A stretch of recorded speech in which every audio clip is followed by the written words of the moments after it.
Society বললেই আমাদের এবং আপনাদের মনে সবার আগেই আসে ইউরোপ থেকে আমেরিকায় গড়ে ওঠা নাইটস টেম্পলার, ইলিউমিনাটি বা ফ্রিমেসন্সের।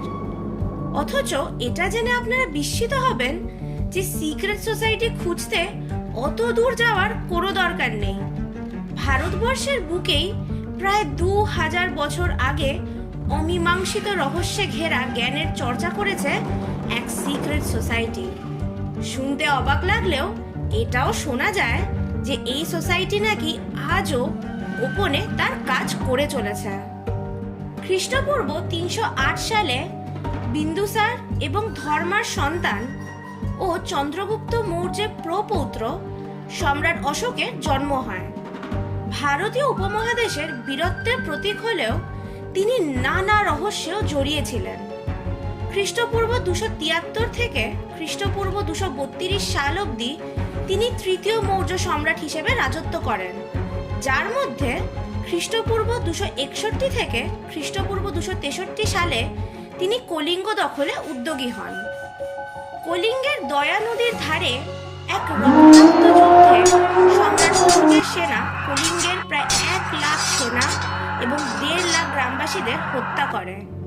ইতিহাস থেকে জানা যায় যে এই নির্মম যুদ্ধে জয়ী হয়ে সম্রাট অশোক মুচড়ে পড়েন এবং সেই যুদ্ধের ভয়াবহ রূপ দেখে তিনি প্রতিজ্ঞা নেন যে তিনি আর কোনোদিন যুদ্ধ করবেন না এবং বৌদ্ধ ধর্মে দীক্ষা নেন। সম্রাট অশোকের সাম্রাজ্য যেমন বিস্তৃত ছিল তেমনই অফুরন্ত ছিল তার জ্ঞানের ভাণ্ডার। তিনি বুঝতে পারেন যে যুদ্ধ থেকে মানসিক শান্তি আসে না এবং জ্ঞানই আসল শক্তি। তাই তিনি সবার মধ্যে সেই জ্ঞানই ছড়িয়ে দিতে চেয়েছিলেন। যুদ্ধের ভয়াবহতা নিয়ে অবহিত ছিলেন সম্রাট অশোক, তাই তিনি চাইতেন যে মানুষ যেন তার বুদ্ধিমত্তাকে খারাপ কাজের জন্য ব্যবহার না করে। তার শাসনকালে বিজ্ঞানের চর্চা গোপনে করা হতো, কিন্তু সম্রাট অশোক যে মহৎ কাজের অঙ্গীকার নিয়েছিলেন সেটা তার একার পক্ষে করা সম্ভব ছিল না। এই কারণে তিনি সমাজ থেকে 9 জন গুণী ব্যক্তিকে বেছে নিয়েছিলেন এবং তাদেরকে নিয়ে গড়ে তুলেছিলেন এক গোপন সংঘ বা সিক্রেট সোসাইটি। এই সোসাইটির উদ্দেশ্য ছিল যে মানুষকে কিভাবে খারাপ কাজ থেকে দূরে রাখা যায় এবং একে অপরের ক্ষতি না করে একসাথে বসবাস করা যায়। পুরো সাম্রাজ্যের ভার তার একার উপর থাকায় সম্রাট অশোক এই 9 ব্যক্তির ওপর তার কাজ এগিয়ে নিয়ে যাওয়ার দায়িত্ব দেন।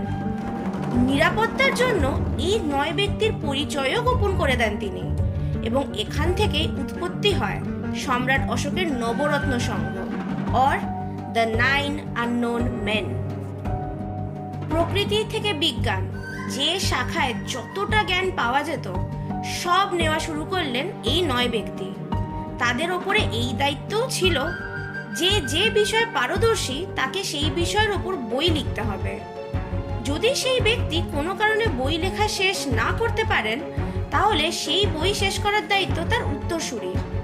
সদস্যের সংখ্যা বাড়ানো হতো না, 9টাই ছিল ধ্রুব। তথ্য, তত্ত্ব, প্রযুক্তির সম্বন্ধে অগাধ জ্ঞান ছিল এই 9 ব্যক্তির এবং এই জ্ঞান সাধারণ মানুষ জেনে ফেললে তা ধ্বংসের কারণ হতে পারে জেনে এই জ্ঞান তারা প্রচার করতেন না। কোনো ব্যক্তি এই সংঘ কোনো কারণে ছাড়তে চাইলে কেউ তাকে বাধা দিত না, কিন্তু সেই ব্যক্তি শপথবদ্ধ যে তার প্রাপ্তি করা জ্ঞান কোনোভাবেই যাতে প্রচার না হয়। ইতিহাস ঘেটেও এই 9 অজ্ঞাতনামা ব্যক্তিদের সম্পর্কে কোনো তথ্য পাওয়া যায়নি। তারা কে ছিলেন, তাদের নাম কি, কোথায় থাকতেন সেসব নিয়েও কোনো তথ্য হাতে আসেনি। সম্রাট অশোক এই 9 ব্যক্তিকে যে ভিন্ন বিষয়ের উপর গবেষণা করার আদেশ দেন সেটা মেনে এই গুণী ব্যক্তিরা পৃথিবীর বিভিন্ন জায়গা থেকে জ্ঞান সংগ্রহ করে এক জায়গায় লিপিবদ্ধ করেন। এইসব জ্ঞান যাতে ভুল লোকের হাতে না পড়ে সেই দিকেও ছিল কড়া নিরাপত্তা। প্রথম, মনোবিদ্যা। 9টা বিদ্যার মধ্যে সবচেয়ে ভয়ঙ্কর এই বিদ্যা। সাধারণ মানুষের চিন্তা থেকে স্বভাব চরিত্র পুরোটা নিয়ন্ত্রণ করার কৌশল রয়েছে। যে এই বিদ্যায় পারদর্শী হবে সে সারা দুনিয়া শাসন করবে। দ্বিতীয়, শারীরবিদ্যা। প্রাচীন সময় জীববিদ্যার এক গোপন দিক অতি সযত্নে লুকানো হয়েছিল এতে।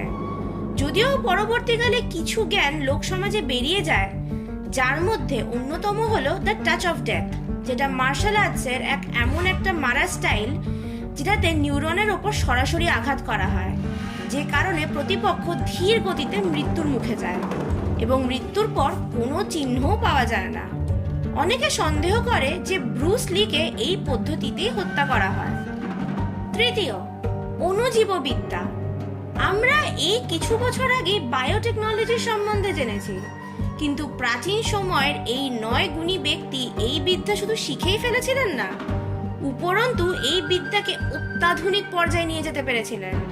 রূপকথার মতো শোনালেও শোনা যায় যে সম্রাট অশোকের এই 9 জন গঙ্গার জলকে এতটাই শুদ্ধ করে ফেলেছিলেন যা কিনা মানুষকে যে কোনো মারণ ব্যাধির থেকেও বাঁচাতে পারত। চতুর্থ, রসায়ন।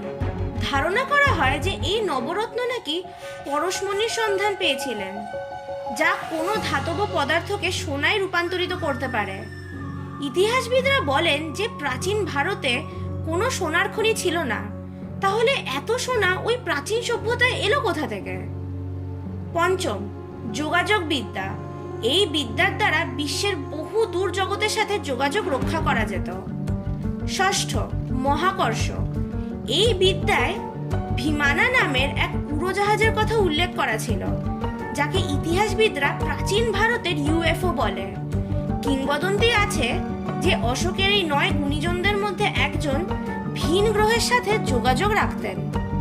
সপ্তম, কসমোলজি। এই বিদ্যা আজকের দিনে টাইম ট্রাভেল বলে পরিচিত।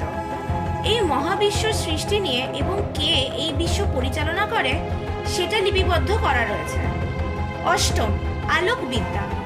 আলো দিয়ে অস্ত্র তৈরি করার পদ্ধতি ও আলোর সাথে গতির সমন্বয় করে পদার্থবিদ্যার ভিন্ন বিষয় আলোচনা করা রয়েছে এই বিদ্যায়। নবম, সমাজবিদ্যা। একটি সমাজ কি করে চলে এবং কিভাবে ধীরে ধীরে অবক্ষয় রচিত হয়ে আসবে সেসব নিয়ে লেখা আছে এই শেষ বিদ্যায়। তবে এই সোসাইটি আসলে ছিল নাকি পুরোটাই মিথ, সেটা নিয়ে সপক্ষে এবং বিপক্ষে অনেক আলোচনা হয়েছে। অনেকে বলে যে কলেরা জীবাণুর প্রতিষেধকের আবিষ্কারের পেছনে এই সোসাইটির অবদান আছে, আবার অনেকে এটাও বলে যে এই নবরত্ন নাকি নির্দিষ্ট নজরের দল ছিল না, বরং সময়ের নিয়মে অনেক গুণী ব্যক্তি এই সোসাইটির অংশ ছিলেন, কিন্তু সদস্যের সংখ্যা সবসময় 9ই থাকত। এটাও শোনা গেছে যে অ্যালবার্ট আইনস্টাইন, আইজ্যাক নিউটন ও এপিজে আব্দুল কালামও নাকি এই নবরত্নের সদস্য ছিলেন। দ্য 9 আননোন মেন বা সম্রাট অশোকের নবরত্ন ইতিহাসের বহু চর্চিত বিষয়। এই সিক্রেট সোসাইটি নিয়ে দাবির পাহাড় জমতে থাকে, কিন্তু এটার সত্যতা যাচাই করার সব রাস্তাই বন্ধ। আমরা শুধু রহস্যটাই ছুঁতে পারবো। ভিডিওটা ভালো লেগে থাকলে লাইক করুন আর আরো অনেকের সাথে শেয়ার করুন। চ্যানেলে নতুন হলে সাবস্ক্রাইব করুন আর বেল নোটিফিকেশনটা অন করে দিন, যাতে আমাদের ভিডিও আপনাদের কাছে সবার আগে পৌঁছয়।